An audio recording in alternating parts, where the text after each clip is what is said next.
Ikitalven polku on romaanisarjan ensimmäinen osa, ja tässä tarinassa yhdistyy keskeään historia ja myytit. Eli voidaan sanoa, että historiallista fantasiaa.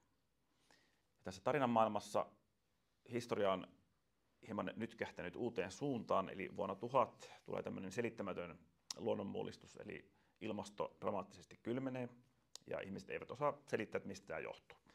Nykyisten Pohjoismaiden asukkaat, viikingit ja suomalaiset sieltä ovat joutuneet vaeltamaan kohti etelää lämpimämmille seuduille.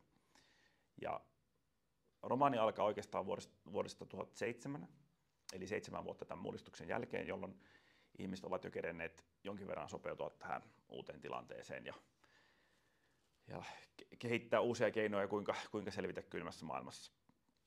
Konstantinopolissa luutunsoittaja Orfeus, joka saa huolehdittavakseen sitten siskon tyttärensä Hallan, ja he yhdessä lähtevät pakomatkalle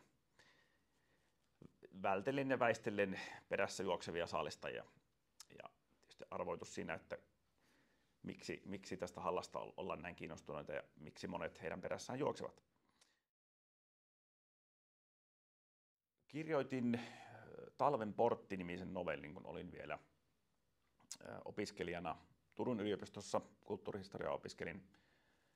Ja kirjoitin novellikilpailua varten tällaisen viikinkiaiheisen tarinan, joka sitten voitti sen novellikilpailun.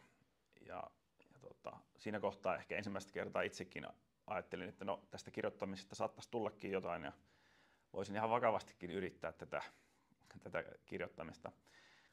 Mutta kun olin elämässäni muuten niin kiireinen, niin siinä sitten meni monta vuotta, että mietin asiaa, mutta en vielä päässyt tuumasta toimeen. Ja oikeastaan vasta sitten koronavuonna 2020 aloin tosissani sitten kirjoittamaan tätä romaania. Suosittelen Ikitalven polkua erityisesti historiallisten romaanien, fantasian, jännityksen seikkailun ystäville.